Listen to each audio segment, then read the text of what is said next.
Hello everyone, technical ज्ञान में आप लोगों का स्वागत है।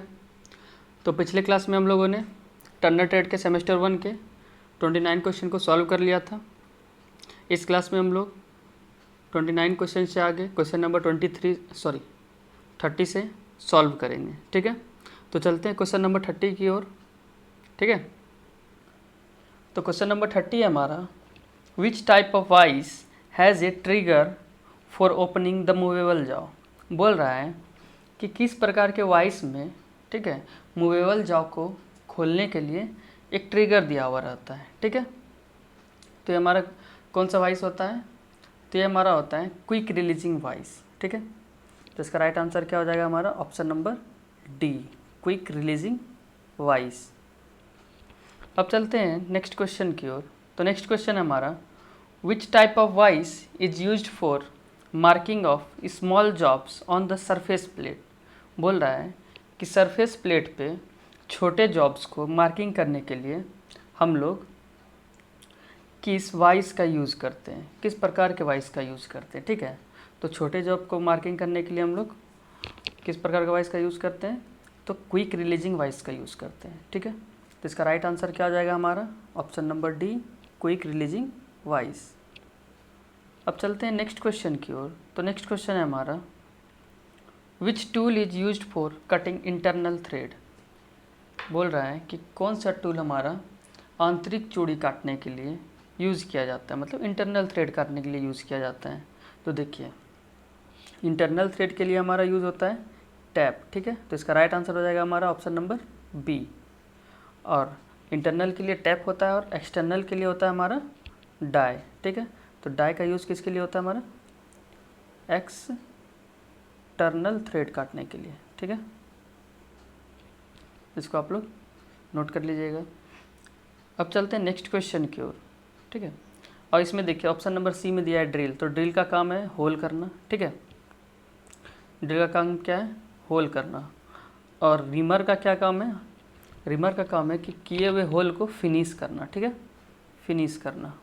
ठीक, अब चलते हैं अगले क्वेश्चन की ओर। तो अगला क्वेश्चन है हमारा, which type of tap wrench is use to minimize the damage of taps. बोल रहा है कि टैप के डैमेज को कम करने के लिए हम लोग किस टैप रेंच का यूज़ करते हैं। ठीक है, मतलब टूट फूट से बचने के लिए किस प्रकार का टैप प्रयोग किया जाता है, टैप रेंच प्रयोग किया जाता है। ठीक है, किसके टूट फूट से बचने के लिए? टैप के टूट फूट से बचने के लिए। तो इसमें हम लोग करते हैं सॉलिड टाइप टैप रेंच का यूज़। ठीक है, तो इसका राइट आंसर क्या हो जाएगा हमारा? Option number B, solid type tap wrench. ठीक है, अब नेक्स्ट क्वेश्चन है हमारा, what is the cut off file used for deburring the jobs on the lathe. बोल रहा है कि लेथ में जॉब पर हमारा जो बर लगा हुआ रहता है उसको हटाने के लिए हम लोग किस कट वाले फाइल का प्रयोग करते हैं। ठीक है, तो इसके लिए हम लोग सिंगल कट फाइल का प्रयोग करते हैं। ठीक है, तो इसका राइट आंसर क्या हो जाएगा हमारा? Option number D, single cut file.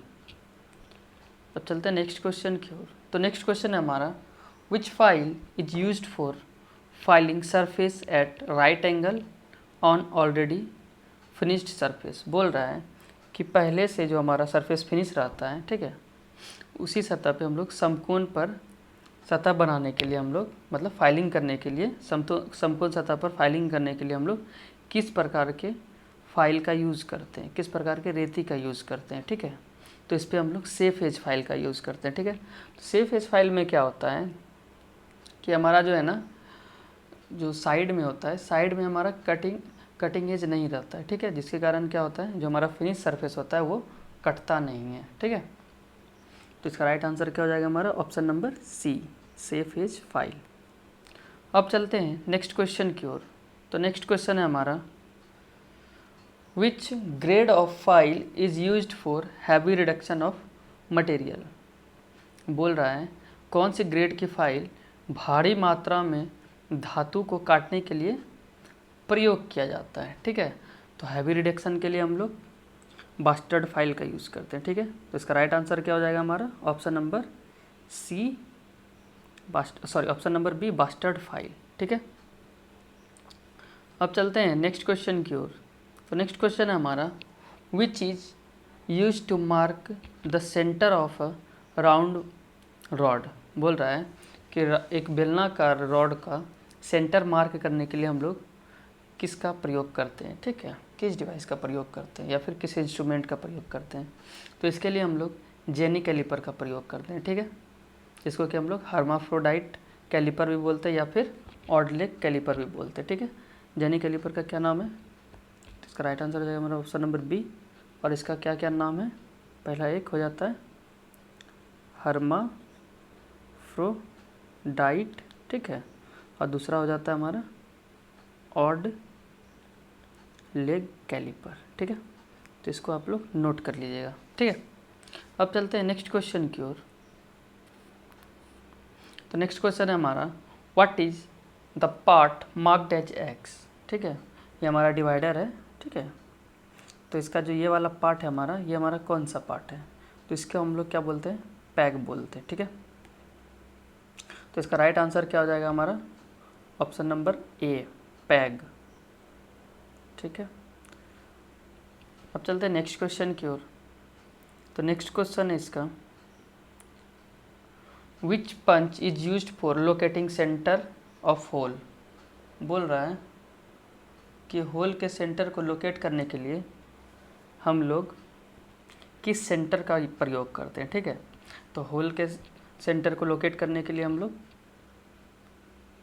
किसका प्रयोग करते हैं, सेंटर पंच का प्रयोग करते हैं। ठीक है, तो इसका राइट आंसर क्या हो जाएगा हमारा option number C, centre punch. ठीक है, और आप लोगों को पता है कि प्रिंग पंच का प्रयोग किसके लिए करते हैं, डिवाइडर के पॉइंट को लोकेट करने के लिए। ठीक है, डिवाइडर पॉइंट को लोकेट करने के लिए। ठीक है, और ये जो हमारा डॉट पंच है ये हमारा मार्किंग के लिए यूज़ होता है। ठीक है, तो इसको आप लोग नोट कर लीजिएगा। और डॉट पंच का कितना डिग्री होता है हमारा 60 डिग्री, और प्रिक पंच होता है हमारा 30 डिग्री, और सेंटर पंच होता है हमारा 90 डिग्री। ठीक है, तो ये दोनों चीज़ आप लोग नोट कर लीजिएगा। ठीक है, अब चलते हैं नेक्स्ट क्वेश्चन की ओर।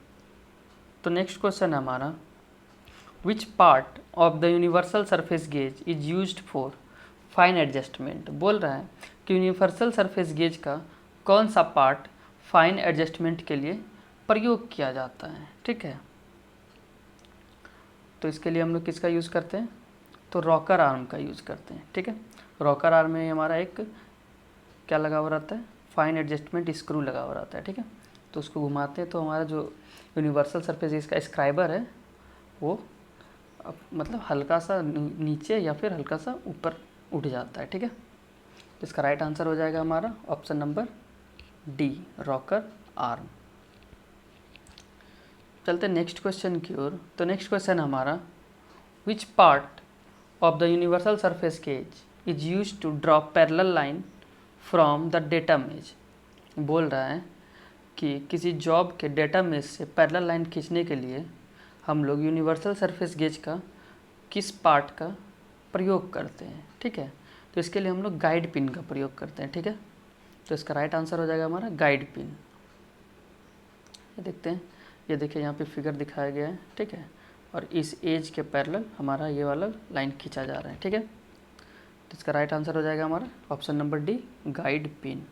ठीक है, यहाँ पे देखिए ये गाइड पिन लगा हुआ है जो कि क्या होता है, इस एज से हमारा फंस के रहता है। ठीक है, और इसके साथ हमारा क्या होता है, स्लाइड होके पैरेलल लाइन खींचने में मदद करता है। ठीक है, अब चलते हैं नेक्स्ट क्वेश्चन की ओर। तो नेक्स्ट क्वेश्चन है हमारा, which type of chisel is use to cut keyway. बोल रहा है कि कीवे काटने के लिए हम लोग किस प्रकार का चीजल का यूज़ करते हैं। ठीक है, तो ये मोस्ट इम्पॉर्टेंट क्वेश्चन है, आपके बहुत सारे टेक्निकल एग्जाम में पूछे जाते हैं, इसको रिपीट किया जाता है। ठीक है, इवन इस बार एलपी के भी क्वेश्चन में पूछा गया था CBT 2 में। ठीक है, तो इसको आप लोग ध्यान से देखिएगा। ठीक है, तो इसमें हम लोग क्रॉस कट चीजल का प्रयोग करते हैं किसके लिए, कीवे काटने के लिए। ठीक है, तो इसका राइट आंसर हो जाएगा हमारा option number B, cross cut chisel. अब देखिए डायमंड पॉइंट चीजल का यूज़ कहाँ होता है, इसको कॉर्नरिंग करने के लिए यूज़ करते हैं डायमंड पॉइंट चीजल का। ठीक है, अब चलते हैं नेक्स्ट क्वेश्चन की ओर। तो नेक्स्ट क्वेश्चन है हमारा, what is the point angle of cold chisel to cut aluminium. बोल रहा है कि एल्युमिनियम को काटने के लिए हमारा कोल्ड चीजल का पॉइंट एंगल कितना होता है। ठीक है, तो इसका पॉइंट एंगल होता है हमारा 30 डिग्री। ठीक है, तो इसका राइट आंसर हो जाएगा हमारा ऑप्शन नंबर ए 30 डिग्री। ठीक है, कोल्ड चीजल का पॉइंट एंगल होता है किसको काटने के लिए, हमारा एल्युमिनियम को काटने के लिए। ठीक है, अब चलते हैं नेक्स्ट क्वेश्चन की ओर। तो नेक्स्ट क्वेश्चन है हमारा which type of chisel is used for squaring material at the corners and the joints. बोल रहा है कॉर्नर पे और जॉइंट पे, ठीक है, मटेरियल को स्क्वायरिंग करने के लिए हम लोग किस चीजल का प्रयोग करते हैं। तो अभी हम बताए थे ऊपर ही, तो इसके लिए हम लोग किसका प्रयोग करते हैं, डायमंड पॉइंट चीजल का प्रयोग करते हैं। ठीक है, तो इसका राइट आंसर क्या हो जाएगा हमारा option number D diamond point chisel. अब देखिए इसमें एक हमारा दिया हुआ है वेब चीजल। ठीक है, तो हमारा वेब चीजल कहाँ यूज़ होता है, तो ये हमारा चेन ड्रिलिंग को काटने के लिए यूज़ होता है। ठीक है, चेन ड्रिलिंग क्या होता है, जैसे कोई जॉब में हमारा, ठीक है, ये हमारा कोई जॉब हो गया, इसमें हम लोग बहुत प्रकार का बहुत सारा ड्रिल कर दिया। ठीक है, अब इसको एक सेकेंड मिटाते, थोड़ा बड़ा फिगर बनाते हैं, यहाँ पे बनाते हैं। ठीक है, जैसे ये हमारा क्या हो गया, एक जॉब हो गया। अब इसमें हमको इतना पार्ट काट के निकालना है इसके बीच से, तो इसके लिए हम लोग क्या करते हैं, यहाँ पे ड्रिल कर दिए इसके आसपास। ठीक है, इसके आसपास हम लोग ड्रिल करके, ठीक, बहुत सारा ड्रिल कर दिए। अब इसके पास में जो ये हमारा गैप बचा ना, इस गैप को हम लोग काट के, ठीक है, क्या करते हैं, इतना पार्ट को हम लोग काट के निकाल देते। तो इसी को हम लोग क्या बोलते हैं, चेन ड्रिलिंग। ये हमारा एक प्रकार से चेन ड्रिलिंग है। इसको काटने के लिए हम लोग किसका यूज़ करते हैं, वेब चीजल का यूज़ करते हैं। ठीक है, किसका यूज़ होता है, वेब चीजल का। इसको आप लोग नोट कर लीजिएगा। ठीक है, अब चलते हैं नेक्स्ट क्वेश्चन की ओर। तो नेक्स्ट क्वेश्चन है हमारा which is the blank size, ठीक है, of M10 into 1.5 mm of external thread. ठीक है, ये हमारा एक्सटर्नल थ्रेड का स्पेसिफिकेशन है M10 इंटू 1.5 mm पिच। ठीक है, तो इसका हम लोग कब पूछ रहा है, ब्लैंक साइज कितना होगा। ठीक है, अब हम लोग ब्लैंक साइज कैसे निकालते हैं, तो ब्लैंक साइज निकालने का एक फॉर्मूला होता है। ठीक है, जो हमारा ये मेज़र डाया है ना, ठीक है, मेज़र डाया माइनस, और ये जो हमारा पिच है, ठीक है, पिच बाय 10, ये फॉर्मूला होता है। तो मेज़र डाया हमारा कितना है, 10 है, और पिच कितना हमारा 1.5 है। इसको 10 से भागा करेंगे तो ये कितना हो जाएगा हमारा, ये हो जाएगा 10 माइनस 0.15। ठीक है, और ये निकल के कितना आ जाएगा हमारा, ये आ जाएगा हमारा 9.85। ठीक है, जो कि हमारा ऑप्शन नंबर बी में है। ठीक है, तो इसका राइट आंसर क्या हो जाएगा हमारा ऑप्शन नंबर बी 9.85 mm। ठीक है, अब चलते हैं नेक्स्ट क्वेश्चन की ओर। फिर इसको मिटा देते हैं। तो नेक्स्ट क्वेश्चन है हमारा which mechanism is also called as reversing gear unit. बोल रहा है कि हमारा किस मैकेनिज्म को हम लोग रिवर्सिंग गियर यूनिट भी कहते हैं, कौन सा यंत्र हमारा रिवर्सिंग गियर यूनिट भी कहलाता है। ठीक है, तो ये हमारा होता है टम्बलर गियर यूनिट। ठीक है, तो इसका राइट आंसर क्या हो जाएगा हमारा option number A tumbler gear. ठीक है, अब चलते हैं नेक्स्ट क्वेश्चन की ओर। तो नेक्स्ट क्वेश्चन है हमारा what is the name of the part x. ये जो हमारा एक्स पार्ट है, ठीक है, मतलब ये हमारा गियर है, ये हमारा कौन सा गियर है। ठीक है, मतलब ये हमारा पूरा कौन सा गियर है, तो ये हमारा है टम्बलर गियर यूनिट है। ठीक है, तो इसका राइट आंसर क्या हो जाएगा हमारा option number D tumbler gear. लेकिन इसमें जो ये वाला, एक सेकेंड, ये वाला जो पार्ट दिखाया गया ना, ये इसको हम लोग आइडलर गियर बोलते हैं। ठीक है, क्या बोलते हैं, आइडलर गियर। ठीक है, अब चलते हैं नेक्स्ट क्वेश्चन की ओर। तो नेक्स्ट क्वेश्चन है हमारा what is the name of the centre. इस सेंटर का हमारा क्या नाम है। ठीक है, तो यहाँ पे देखिए इसमें क्या किया है, इंसर्ट किया गया इस टिप को। ठीक है, तो ये हमारा कौन सा सेंटर हो गया, इंसर्टेड टाइप सेंटर है। ठीक है, तो इसका राइट आंसर क्या हो जाएगा हमारा इंसर्टेड टाइप सेंटर, जो कि हमारा ऑप्शन नंबर डी में है। ठीक है, तो ऑप्शन नंबर डी इसका राइट आंसर हो जाएगा इंसर्टेड टाइप सेंटर। अब चलते हैं नेक्स्ट क्वेश्चन की ओर। तो नेक्स्ट क्वेश्चन है हमारा what is the name of the centre. ये हमारा कौन सा सेंटर है? ठीक है, तो ये हमारा सेल्फ ड्राइविंग सेंटर। ठीक है, तो इसका राइट आंसर क्या हो जाएगा हमारा option number D self driving centre. ठीक है, अब चलते हैं नेक्स्ट क्वेश्चन की ओर। तो नेक्स्ट क्वेश्चन है हमारा what is the name of the centre. ये हमारा कौन सा सेंटर है? तो ये हमारा स्विवल भी सेंटर है। यहाँ पे देख सकते हैं आप लोग, यहाँ पे भी बना हुआ है। ठीक है, तो ये हमारा कौन सा सेंटर है? स्विवल भी सेंटर। तो इसका राइट आंसर क्या हो जाएगा हमारा ऑप्शन नंबर बी स्विवल भी सेंटर। ठीक है, चलते हैं नेक्स्ट क्वेश्चन की ओर। तो नेक्स्ट क्वेश्चन है हमारा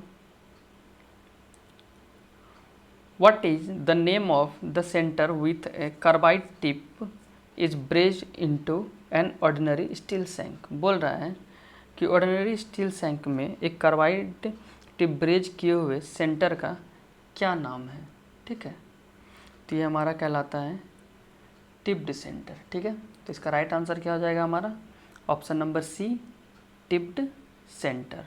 ठीक है, अब चलते हैं नेक्स्ट क्वेश्चन की ओर। तो नेक्स्ट क्वेश्चन है हमारा which type of taper provided on the shank of lathe centre. बोल रहा है कि लेथ सेंटर के सैंक पे हमारा किस प्रकार का टेपर दिया जाता है। ठीक है, तो देखिए मोस्ट ऑफ द जगह हम लोग किसका यूज़ करते हैं? मोर्स टेपर का। ठीक है, तो इस पर भी हम लोग मोर्स टेपर का ही यूज़ करते हैं। तो लेथ सेंटर के सैंक पे कौन सा टेपर रहता है हमारा? Morse taper. ठीक है, तो इसका राइट आंसर हो जाएगा हमारा option number B Morse taper. अब चलते हैं नेक्स्ट क्वेश्चन की ओर। तो नेक्स्ट क्वेश्चन है हमारा what is the name of centre. ये हमारा कौन सा सेंटर है? ठीक है, तो इसको हम लोग बोलते हैं माइक्रो सेट एडजस्टेबल सेंटर। यहाँ पे देख सकते हैं आप लोग माइक्रो सेट है। ठीक है, तो इसका राइट आंसर क्या हो जाएगा हमारा option number D micro set adjustable centre. ठीक है, अब चलते हैं नेक्स्ट क्वेश्चन की ओर। तो नेक्स्ट क्वेश्चन है हमारा what is the name of the centre accommodates in the main spindle sleeve. बोल रहा है कि मेन स्पिंडल स्लीव में जो लगाया जाता है उस सेंटर का क्या नाम है? ठीक है, तो वो हमारा होता है लाइव सेंटर। लाइव सेंटर हमारा मेन स्पिंडल स्लीव में लगता है। ठीक है, और जो हमारा डेड सेंटर होता है वो हमारा कहाँ लगता है? वो टेल स्टॉक में लगता है। ठीक है, तो इसका राइट आंसर क्या हो जाएगा हमारा option number D live centre, और डेड सेंटर हमारा कहाँ लगता है? ये टेल स्टॉक में लगता है। ठीक है, अब चलते हैं नेक्स्ट क्वेश्चन की ओर। तो नेक्स्ट क्वेश्चन हमारा where is the dead centre fixed on the lathe. बोल रहा है कि डेड सेंटर जो है हमारा लेथ के किस पार्ट में फिक्स किया जाता है? लेथ में मतलब कहाँ पे फिक्स किया जाता है? तो अभी बताएं। ठीक है, तो हमारा टेल स्टॉक में फिक्स किया जाता है। ठीक है, तो इसका राइट आंसर हो जाएगा हमारा option number B tailstock. अब चलते हैं नेक्स्ट क्वेश्चन की ओर। तो नेक्स्ट क्वेश्चन है हमारा what is the inclined angle of dead centre conical point. बोल रहा है कि डेड सेंटर के कॉनिकल पॉइंट का इंक्लाइंड एंगल हमारा कितना होता है? तो देखिए डेड सेंटर का इंक्लाइंड एंगल होता है, सॉरी यहाँ पे इंक्लूडेड एंगल नहीं होगा, सॉरी इंक्लाइंड, हाँ इंक्लाइंड भी बोल सकते हैं या फिर इंक्लूडेड एंगल भी बोल सकते हैं। ठीक है, इंक्लूडेड भी बोल सकते हैं। ठीक है, तो इसका इंक्लूडेड एंगल होता है 60 डिग्री। ठीक है, लाइव सेंटर हो या फिर डेड सेंटर हो दोनों का हमारा कितना होता है? 60 डिग्री होता है। तो इसका राइट आंसर क्या हो जाएगा हमारा ऑप्शन नंबर बी 60 डिग्री। ठीक है, अब चलते हैं नेक्स्ट क्वेश्चन की ओर। तो नेक्स्ट क्वेश्चन है हमारा what is the name of the accessory. इस उपकरण का क्या नाम है? ठीक है, तो ये हमारा होता है ड्राइविंग प्लेट। ठीक है, तो इसका राइट आंसर हो जाएगा हमारा option number D driving plate. और एक होता है कैच प्लेट, ये इसी के तरह होता है, लेकिन इसमें क्या होता है जैसे यहाँ पे देखिए, यहाँ पे हमारा क्या बना हुआ है, ये एक हुक टाइप का बना हुआ है। ठीक है, और कैच प्लेट में हमारा कैसा बना हुआ रहता है, इसको फ्रंट व्यू से बनाते हैं हम लोग, ये कुछ इस प्रकार का रहता है। ठीक है, इस प्रकार का रहता है और इसके बीच में ऐसे यू बना हुआ रहता है। ठीक है, ये हमारा क्या बना होता है, कैच प्लेट। इसमें क्या होता है, जो बेंट टेल कैरियर होता है हमारा, उसका टेल इसमें यू स्लॉट में फंसता है। ठीक है, आई होप आप लोग समझ गए होंगे कि कैच प्लेट और ड्राइविंग प्लेट क्या होता है। ठीक है, तो अब चलते हैं नेक्स्ट क्वेश्चन की ओर। तो नेक्स्ट क्वेश्चन है हमारा, what is the name of the part marked as X. बोल रहा है कि ये जो हमारा एक्स पार्ट है, ठीक है, ये वाला, ये हमारा कौन सा पार्ट है। ठीक है, तो ये देखिए, ये हमारा है सेफ्टी ड्राइविंग प्लेट, इसमें सेफ्टी लगाया गया है। ठीक है, तो इसको क्या बोल सकते हैं हम, ये क्या है हमारा, सेफ्टी ड्राइविंग प्लेट है। ठीक है, तो इसका राइट आंसर हो जाएगा हमारा option number D, safety driving plate. ठीक है, तो इसी के साथ आज का क्लास हमारा यहीं समाप्त होता है। ठीक है, तो आशा करता हूँ कि आप लोगों को क्लास अच्छा लगा हो। आप लोग कमेंट करके बता सकते हैं कि आप लोगों को क्लास कैसा लगा। ठीक है, अगर क्लास अच्छा लगा तो आप लोग लाइक करें। ठीक है, और हमारे वीडियो को अपने दोस्तों के साथ शेयर भी करें। ठीक है, ताकि वो लोग भी इस वीडियो का लाभ उठा सकें, और हमारे चैनल को सब्सक्राइब करें और बने रहें हमारे चैनल के साथ। ठीक है, तो आज के लिए इतना ही, बाकी मिलते हैं नेक्स्ट क्लास में। धन्यवाद।